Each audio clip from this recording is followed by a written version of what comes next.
புது வருஷத்துக்குள்ள நுழைய போகிற ஒவ்வொரு பிள்ளைகளுக்குள்ளும் என்ன இருக்கணும் அப்படின்னா, அடுத்த வருஷம் நீங்க என்ன பண்ண போறீங்கன்ற அந்த நிச்சயம், அந்த லட்சியம் உங்களுக்கு இருக்கா?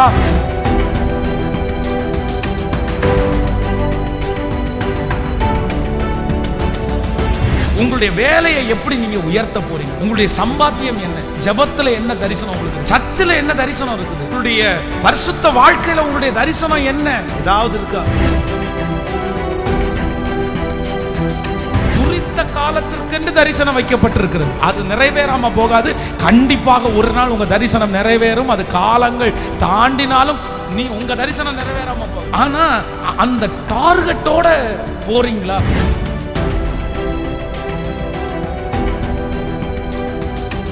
உன் ஆகாரத்தை தண்ணீர்கள் மேல் போடு, அநேக நாட்களுக்கு பின்பு அதனுடைய பலனை காண்பாய். உங்க விருப்பம் கர்த்தரால் உண்டானது, உங்களுடைய ஆசை தேவனால் உண்டானது.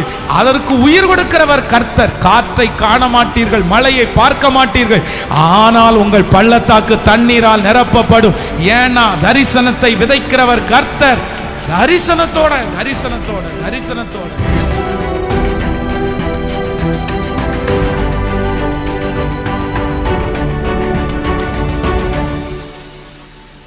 1 கொரிந்தியர் 9:26 வாசிக்கலாம்.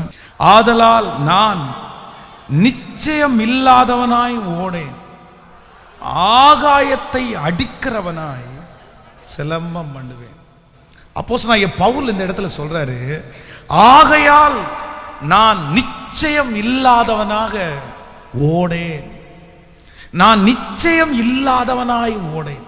அப்படின்னா ஆண்டவர் தான் அவரை நடத்துறாரு, ஆண்டவர் தான் அவரை பயன்படுத்துறாரு, ஆண்டவர் தான் அவரை வேறு பிரிச்சாரு. ஆனால் இப்போ அவருடைய வாழ்க்கையில என்ன இருக்கு அப்படின்னு சொன்னா, ஒரு பெரிய லட்சியம் இருக்குது, ஒரு பெரிய தரிசனம் இருக்குது. நான் நிச்சயம் இல்லாதவனாய் ஓடேன். அப்படின்னா தரிசனம் இல்லாதவனா நான் ஓடுறது இல்லை. அப்போ ஒரு புது வருஷத்துக்குள்ள நுழைய போகிற ஒவ்வொரு பிள்ளைகளுக்குள்ளும் என்ன இருக்கணும் அப்படின்னா, அடுத்த வருஷம் நீங்க என்ன பண்ண போறீங்கன்ற அந்த நிச்சயம், அந்த லட்சியம் உங்களுக்கு இருக்கா? அது நடக்கிறது நடக்காதது அடுத்தது, அது கர்த்தரை சேர்ந்தது. சில தரிசனங்கள் நம்ம நினைச்சு நடக்கும், சிலது நடக்காது. ஆனா ஏற்ற காலத்திற்கு, குறித்த காலத்திற்கு தரிசனம் வைக்கப்பட்டிருக்கிறது. அது நிறைவேறாம போகாது. கண்டிப்பாக ஒரு நாள் உங்க தரிசனம் நிறைவேறும். அது காலங்கள் தாண்டினாலும் நீ உங்க தரிசனம் நிறைவேறாம போகாது. ஆனா அந்த டார்கெட்டோட போறீங்களா? புதிய வருஷத்துக்குள்ள ஒரு நுழைய போறீங்க, உங்களுக்கு என்ன என்ன என்ன யோசிக்கிறீங்க? என்ன இருக்கு? என்ன பண்ண போறீங்க? உங்களுடைய வேலையை எப்படி நீங்க உயர்த்த போறீங்க?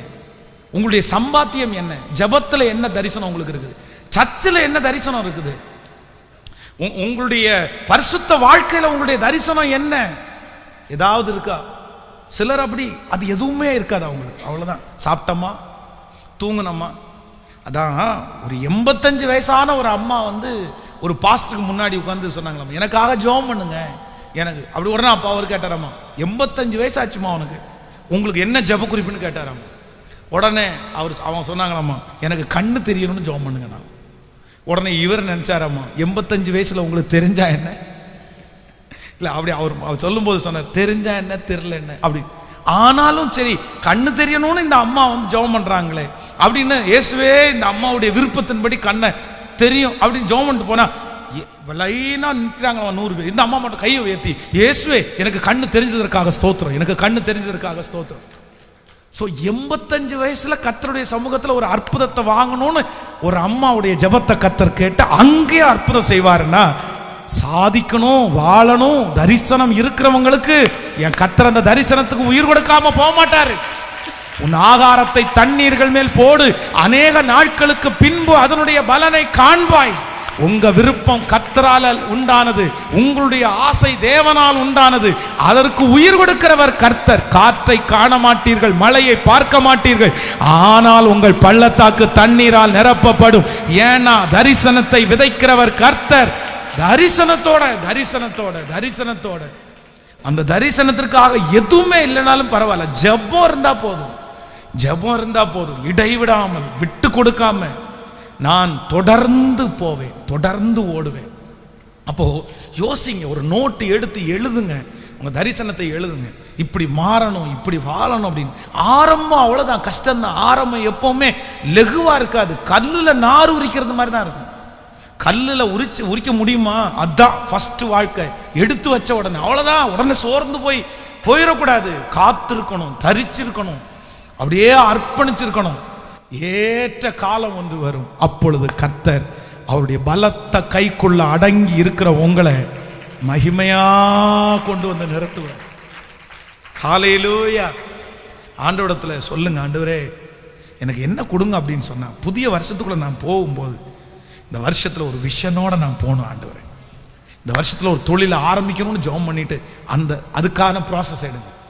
ஒரு வீடு நான் கட்டணும் ஆண்டவரே, ஒரு ப்ராசஸ் எடுத்து போங்க. அப்படியே போங்க. நான் கடன் வாங்க சொல்லலை, ஆனா வாய்க்க பண்ணுகிறவர் யார் அப்படின்னா ஆசை, கர்த்தர்.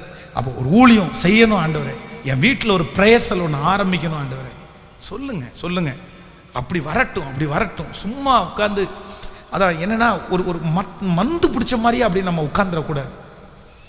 ஒரு அதை சோவைன்னு வாங்கல, சில ஊரில் சோவை பிடிச்சோம் அந்த அப்படியே உட்காந்து எதுவுமே இல்லாமல் அப்படியெல்லாம்.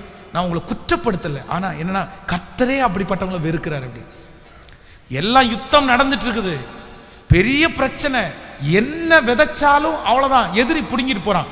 ஆனா அந்த நிமிஷத்துல ஒரு வாலிபன் எழும்பி, நான் பார்த்துக்கலாம்டா, சரி பாப்போம், வா, நீ எனக்கு என்னுடைய இதெல்லாம் பிடுங்கிருக்க, நான் இல்லாத போது நீ வந்து எல்லாம் எடுத்துட்டு போற, நான் வந்து இருப்பேன் அப்படின்னு சொல்லி அறுப்பு காலம் வரும்போது முழுக்க போய் தான் விவசாயம் பண்ணி ஒரு சின்ன கூடாரம் போட்டு உள்ள போய் உட்கார்ந்து பார்க்கலாம் யாராவது வருவாங்களா அப்படின்னு பார்க்கலான்னு கிதியோன் போய் உட்கார்றான். ஆனா பெரிய பலசாலி ஒன்றும் இல்லை, கோலை, பெரிய அடிக்கிறதுக்கோ சண்டை போடுறதுக்கோ தெரியாது. ஆனா எப்படியாவது முன்னாடி வரணும் அப்படின்ற அந்த தரிசனம் அவனுக்குள்ள இருக்குது. நம்ம சும்மா இருந்துடக்கூடாது அப்படின்ற ஒரு தரிசனம் இருக்குது.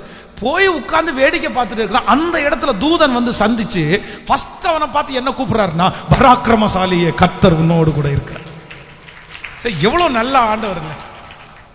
அவனை பராக்கிரமசாலியன்னு வேற யாரும் சொல்லல, ஆனா ஆண்டவர் எனக்கு பிடிச்சிருக்குப்பா.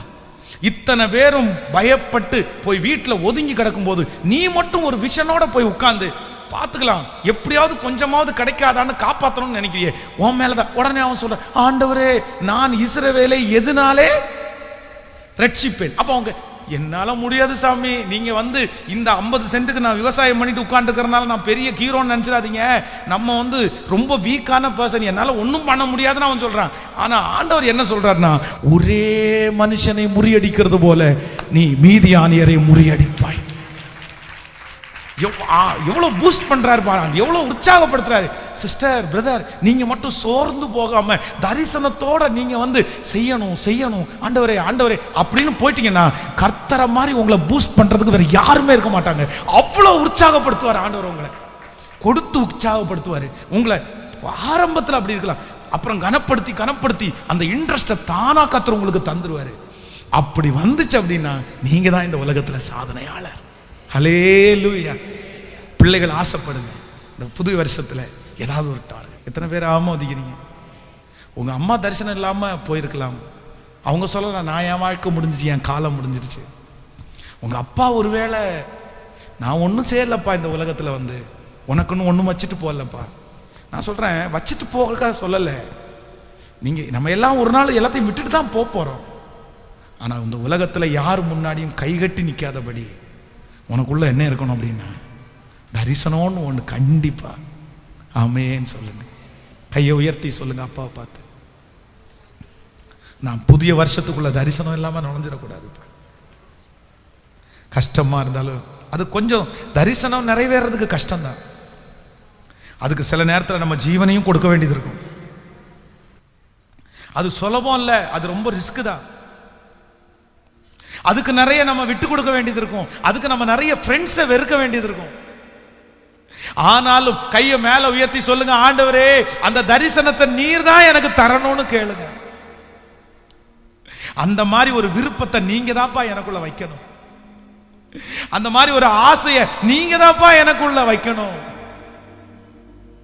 நீங்க என்ன ஆராய்ஞ்சு அறிஞ்சிருக்கிறவர் அல்லவாச்சா?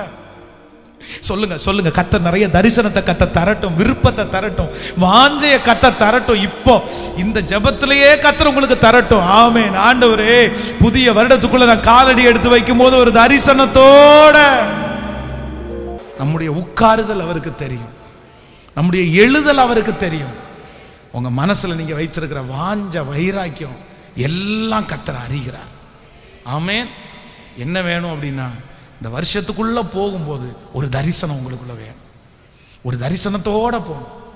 இந்த தரிசனத்தை எல்லாம் உங்களிடத்திலிருந்து புடுங்கி உங்களை வெறுமையா உட்கார வைக்கிறவன் பிசாசு. ஏதாவது ஒண்ணுல உங்க கான்சன்ட்ரேஷன் அப்படியே உங்களுடைய சிந்தையை திருப்புறவன் பிசாசு.